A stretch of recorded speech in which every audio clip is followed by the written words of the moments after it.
Sir sir sir sir sir 2 मिनिटं sir sir 2 मिनिटं एक bite please please please please sir sir तुमच्या शाळेमध्ये झालेल्या अपघाताबद्दल तुम्हाला नेमकं काय म्हणायचं? आम्हाला सांगायला दुःख होतं की या अपघाताची आम्हाला पूर्वकल्पना होती. तुम्हाला पूर्वकल्पना होती मग हा अपघात थांबवला का नाही? इमारत धोकादायक आहे हे कळल्यावर आम्ही शक्यतो सगळे प्रयत्न केले. मुलांच्या सुरक्षिततेचा विचार करून जुन्या राजवाड्यात त्याची व्यवस्थाही केली. पाहिजे तर तुम्ही शाळेच्या स्टाफला विचारा. पण ऐन वेळी आम्हाला शिफ्टिंग थांबवावं लागलं. शिफ्टिंग थांबवावं लागलं होतं पण का? आम्हाला डीव्ही सरांबद्दल नितांत आदर आहे आणि यापुढेही तो तसाच कायम राहील. आम्ही आतापर्यंत डीव्ही सरांची प्रत्येक गोष्ट ऐकली पण यावेळी मात्र ती ऐकायला नको होती. या अपघाताला डीव्ही देशमुखच जबाबदार आहेत असं तुम्हाला म्हणायचंय का? आतापर्यंत डीव्ही सरांचा प्रत्येक हट्ट आम्ही पुरवत आलो. त्यांचा एक शब्दही खाली पडू दिला नाही. ही शाळा राजे शिर्केंची असताना सुद्धा डीव्ही देशमुखांची म्हणून ओळखली जावी यासाठी शाळेच्या अंतर्गत बाबीत आम्ही कधीही ढवळाढवळ केली नाही. पण यावेळेस आमचंच चुकलं. त्यांना आलेलं मानसिक वार्धक्य लक्षात घेता शाळेचं शिफ्टिंग थांबवायच्या त्यांच्या हट्टाला आम्ही बळी पडायला नको होतं. म्हणजे तुम्हाला असं म्हणायचंय की या अपघाताला डीव्ही देशमुखच जबाबदार आहेत? आम्हाला नाईलाजाने असं बोलावं लागतं. सर एक शेवटचा प्रश्न. No more questions please. Please sir please sir. तुम्ही आत्ताच पाहिलं की झालेल्या अपघाताबद्दल रणवीर राजे शिर्के यांनी मुख्याध्यापक डीव्ही देशमुख यांना पूर्णपणे जबाबदार धरलेला आहे. केवळ स्वतःच्या हट्टापायी शाळेचं शिफ्टिंग न करण्याचा विचार हा डीव्ही देशमुखांनी केला होता. तर मग या संपूर्ण अपघाताची नैतिक जबाबदारी डीव्ही देशमुख घेतील का? आई आई प्लीज डोळे उघड ना. साक्षी त्यांच्यावर अजून इंजेक्शनची गुंगी आहे. त्यांना आराम करू दे ना. तू काही सांगितलंस तरी त्यांच्यावर काही परिणाम होणार नाहीये. थँक्स राज, तू होतास म्हणून डॉक्टर तरी वेळेवर आले. अरे बाबा नाही तर आमची गडबडच उडाली असती. हे लिंबाचं सरबत दे तिला, घे. देवचाच फोन असेल. तिला सांग अजिबात इथली काळजी करू नको. मी आणि राज इथेच थांबणार.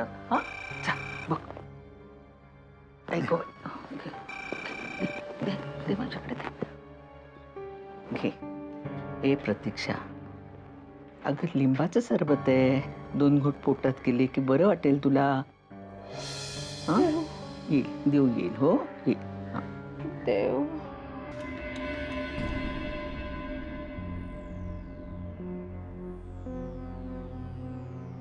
प्रत्येक वेळी मी बोलतो म्हणून सगळ्यांच्या नजरेत येतो.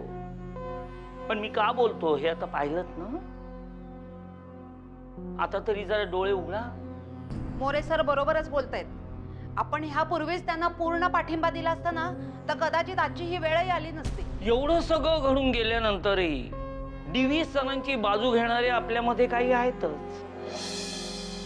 आपल्यापैकीच काही जणांनी डीव्ही सरांना परमेश्वर बनवून ठेवलंय. डीव्हींची आत्ताची स्थिती पाहता बदलत्या परिस्थितीनुसार मला वाटतं निर्णय घेण्याची ही नवीन संधी प्राप्त झालेली आहे. या धक्क्यातून आता डीव्ही सावरतील असं मला नाही वाटत. का पिके? मला वाटतं आपण विद्यार्थ्यांचा अधिक विचार करायला हवा नाही का? नाही कारण शिक्षक म्हणून आपली सुद्धा काही जबाबदारी आहे. आपण का विचार करायचा? ज्यांनी शाळेची इमारत वाचवण्याचा मोठेपणा केला त्यांनी विचार करायला हवा. अरे या मुलांच्या काळजीपोटीच मी राजे शिर्केंच्या पाठीमागे ठामपणे उभा राहिलो होतो. पण त्यावेळी माझ्या हेतूबद्दलच शंका घेऊन डीव्ही सरांनी सांगितल्याप्रमाणे तुम्ही सर्वांनीच आपला निर्णय बदललात. आता त्यांनाच जाऊन सांगा जखमी मुलांचा विचार करा. आता काय विचार करणार? आपण त्यांना बघायला गेलो तर त्यांनी साधे डोळे सुद्धा उघडले नाहीत. मग देवयानी बाईंना जाऊन सांगा. त्या स्वतःला डीव्ही सरांच्या वारसदार समजतात ना.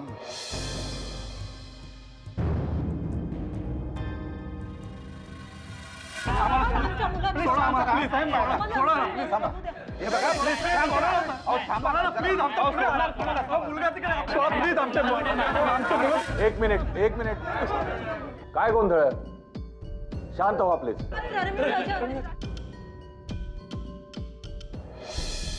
शांत व्हा. काय झालं? रणवीर राजे आमच्या मुलांना वाचवा तुम्ही. आम्ही आलो आहोत ना. काळजी करू नका. तुमच्या मुलांना काहीही होणार नाही. पण डीव्ही सरांच्या हेकेखोरपणाची शिक्षा आमच्या मुलांनी का भोगायची? आम्हालाही हाच प्रश्न पडलाय. आणि म्हणून मुलांना वाचवायला आम्ही ताबडतोब निघून आलो. रणवीर राजे, तुम्ही काहीतरी करा. हे पोलीस आम्हाला आज जाऊ देत नाहीयेत. ज्यांची मुलं ऍडमिट आहेत त्यांच्या पालकांना आज सोडा. हे बघा, मी तुमचं दुःख जाणू शकतो. मला कल्पना आहे की हे सगळं DV सरांमुळे झालं, पण आम्ही सुद्धा या शिक्षण संस्थेचे मालक आहोत आणि आमची काही जबाबदारी आहे. आणि या जबाबदारीच्या जाणीवेतूनच प्रत्येक जखमी मुलाच्या पालकाला आम्ही 1 लाख रुपयाची मदत जाहीर करतो. आपल्याला काहीतरी मदत करताय. चांगला माणूस आहे ते. देव माणूस आहे. आता आपल्याला एवढ्यावर थांबून चालणार नाही. जी चूक आम्ही भावनेच्या भरात केली ती पुन्हा होऊ नये म्हणून आपल्याला खबरदारी घेतली पाहिजे. त्या DV सरांना आता जाब विचारायच हवा. आमच्या मुलांच्या जीवाशी खेळण्याचा त्यांना काही एक अधिकार नाही आहे. आता शांत बसू नका. तुमचा हा जोश आणि तुमची ताकद मुलांचं आयुष्य वाचवू शकेल. एकदाच काही ते लढा, पण निर्णायक लढा. हो, आम्ही लढणार. हो, आम्ही लढणार. आम्ही लढणार आम्ही. चला माझ्याबरोबर.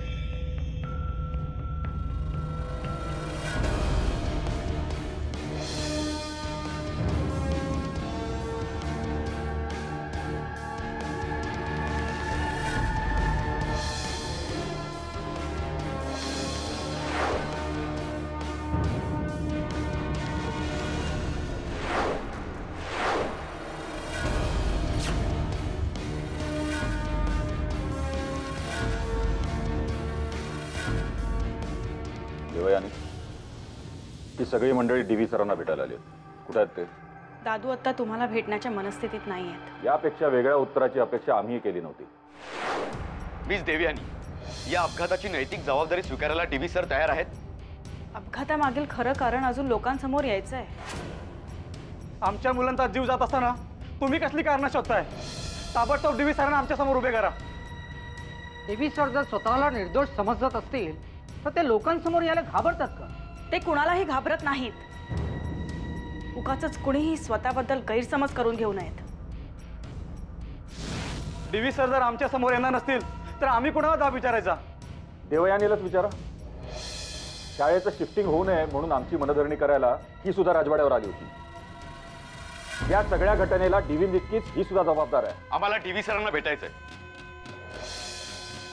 तुम्हाला त्यांना भेटता येणार नाही. देवयानी, तुझ्या दादूंसारखा हट्टीपणा करू नकोस. सगळ्या मुलांच्या जगण्या मारण्याचा प्रश्न आहे हा. ही शाळा नाही, हॉस्पिटल आहे. आणि इथे जमलेल्या प्रत्येकाला माहिती आहे की DV मुळे अपघात झालेला आहे. आतापर्यंत आम्ही शांत राहिलो, त्याचा तुम्ही खूप फायदा घेतला. यापुढे घेऊ नका. लोक खूप संतापली आहेत. त्यांना आवरणच जड जाईल. कुठे आहे DV सर? मुलांना झालेला अपघात सहन न झाल्यामुळे त्यांचं ब्लड प्रेशर वाढलंय. ते अंडर ऑब्झर्वेशन आहे. चांगला ड्रामा आहे. आम्ही DVनं फक्त मानसिक वार्धक्य आलं एवढंच समजत होतो. वाह रणवीर राजे, लोकांचेही डोळे उघडे आहेत. तुम्हाला काय वाटलं? लोकांना कळत नाहीये ड्रामा कोण करताय ते. इतकीच जर मुलांची काळजी होती ना तर लोकांना एकत्र करून राजकारण खेळत बसला नसतात तुम्ही. अपघातात जखमी झालेली मुलं कुठे आहेत हे जाणून घेण्यापेक्षा DV कुठे आहेत हे तुम्हाला जास्त महत्त्वाचं वाटतं. एनिवेज, मला तुमच्याबरोबर बोलण्यात वेळ फुकट घालवायचा नाहीये, कारण त्यापेक्षाही जास्त महत्त्वाचं मला मुलांचा जीव वाटतो. पण एक गोष्ट लक्षात ठेवा, तुमच्या सगळ्या प्रश्नांची उत्तरं मी एक दिवस या सगळ्या पालकांसमोर देईन. मिस देवयानी, आपल्या हॉस्पिटलमधला O निगेटिव्हचा साठा संपलाय आणि लवकरात लवकर काहीतरी अरेंज करायला हवं. It's an emergency. चला, मी येते तुमच्या बरोबर. चल देऊ, मी पण येतो तुझ्या बरोबर. चला. एक मिनिट. बघितलं, पुन्हा यांची ड्रामेबाजी सुरू झाली. वाईट एवढंच वाटतं की तुमच्या हे लक्षातही येत नाही. तुमच्या मुलांना रक्तबंबाळ करणारे आता रक्तदान करायला निघालेत. आणि यानंतर सुद्धा तुम्ही हातावर हात धरून नाटक बघत राहणार? देवयानी बाई, बाद झालं. आता आमच्या मुलांचा दाता बनण्याचा काही एक गरज नाहीये. कुणाचं तरी ऐकून काहीतरी वेडेपणा करू नका. DV Deshmukh, DV Deshmukh, DV Deshmukh, DV Deshmukh, DV Deshmukh, DV Deshmukh, DV Deshmukh, DV Deshmukh, DV Deshmukh, DV Deshmukh, DV Deshmukh, Devyani Deshmukh, Devyani Deshmukh, DV Deshmukh, DV Deshmukh. काय झालं डॉक्टर?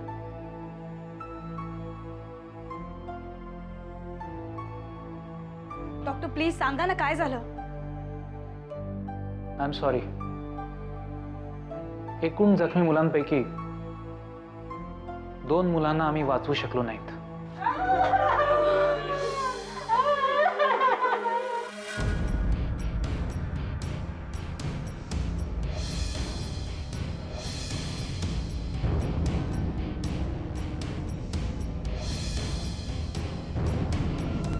I am sorry.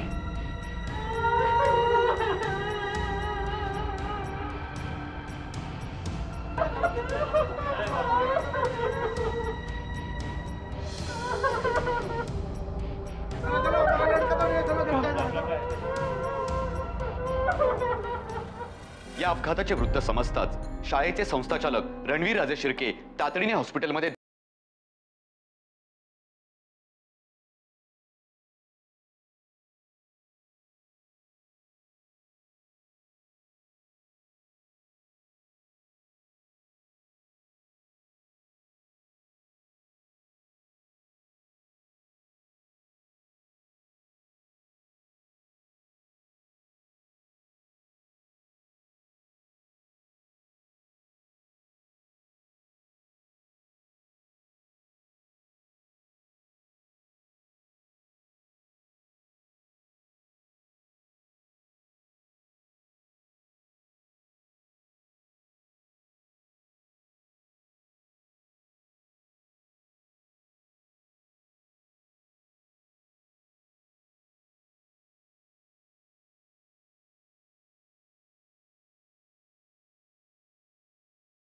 पोटची पोरं दगावल्यावर आईबापांना काय वाटत असेल, त्यांची काय अवस्था होत असेल ते समजू शकते मी. पण त्यात माझ्या दाम्याचा काय दोष आहे?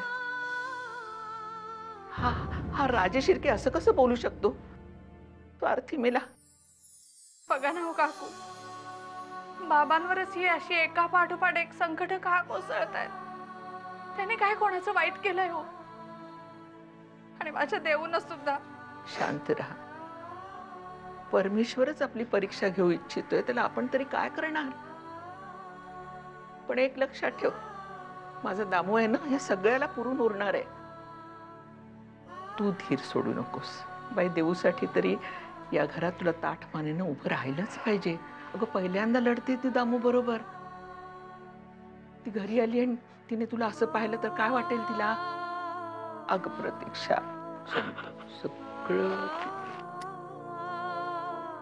शांत. मुला, दादू, दादू, दादू, नर्स, नर्स, हे कुठे गेले? आता इकडेच होते. थांब बघते.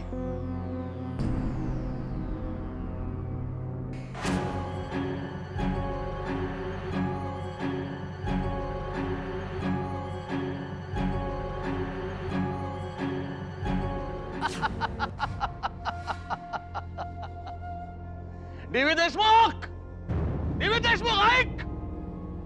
ही लढाई आम्ही जिंकलोय, आम्ही, आणि तू हरलास. आता बस बस त्या हॉस्पिटलच्या पायऱ्यांवर विचार करत,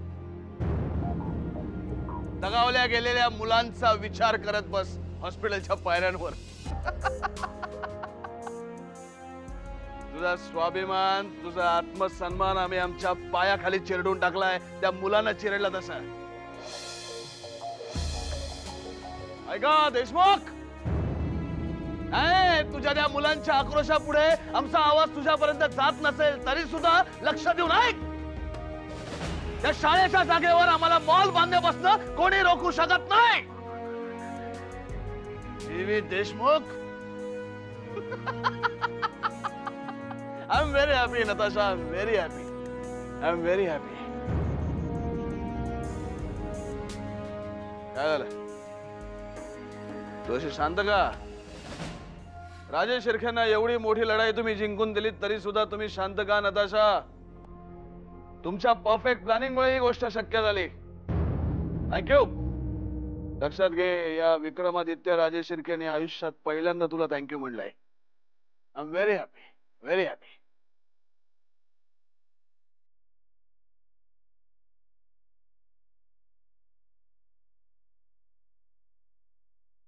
आय नो, पण मी थोडा पुढचा विचार करते. विचार आपण नाही करायचा नताशा, विचार त्यांनी करायचा. देवी देशमुखने स्वतःच्या स्वाभिमानाचा आणि दगावल्या गेलेल्या त्याच्या मुलांचा विचार त्यांनी करायचा आहे. नाही, काहीही झालं तरी एकही मूल दगावता कामा नये. काय म्हणलीस तू? मूल दगावता कामा नये? मुलं दगावली नाहीत तर त्या देवी देशमुखला वेळ कसा लागेल? त्याला वेळ लागण्यासाठी मुलं दगावली गेलीच पाहिजेत, काही झालं तरी. आणि एक गोष्ट लक्षात ठेव नताशा, युद्धात सगळ्या गोष्टी क्षम्य असतात.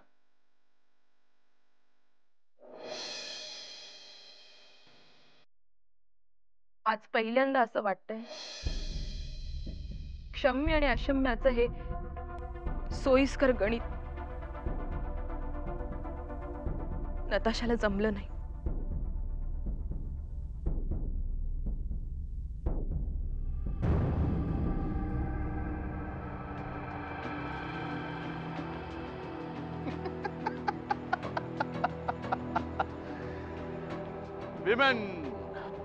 विमेन आता गणित मांडायला लागले. I hate women. That's why I hate women. गणित बांधतायत. ए डेव्हिड, ऐक.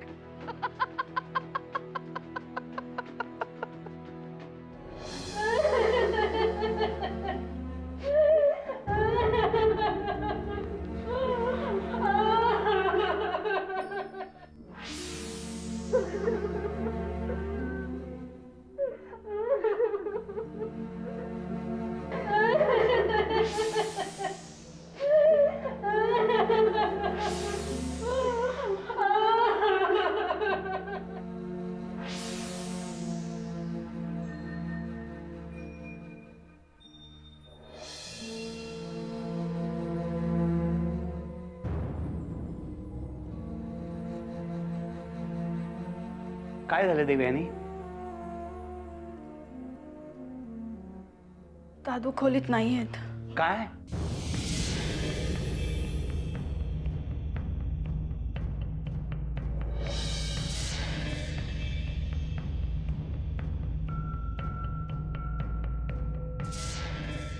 हे सगळं तुमच्यामुळे झालंय. मुलांच्या मरणाला फक्त तुम्ही आणि तुम्ही जबाबदार आहात. इथं आमची मुलं मारतायत आणि तुम्ही कसलं एकमेकावर आरोप करताय? बघता काय? मारायला देवी देशमुख, देवी देशमुख. घाबरू नकोस देवयानी, यू आर सेफ नाव. कारण तू आता राजेश शिर्केंबरोबर आहेस. आम्ही जसं एखाद्याला पोचवू शकतो तसं वाचवूही शकतो. ते बघ देवयानी, तू अजून खूप लहान आहेस आणि कॉपी करतेस देवींची, जे स्वतःच आता पराभूत आहेत. एनिवे, घरी कशी जाणार आहेस? नाही म्हणजे तुम्हा मध्यमवर्गीय लोकात असे संस्कार असतात की मुलीने 7च्या आत घरात यायला पाहिजे, म्हणून विचारतो. माझी गाडी आणि ड्रायव्हर आहेत, ते तुला सोडतील. ठीक आहे?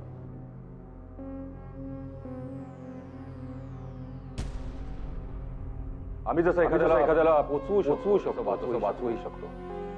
आम्ही जसं एखाद्याला पोचवू शकतो वाचवूही शकतो.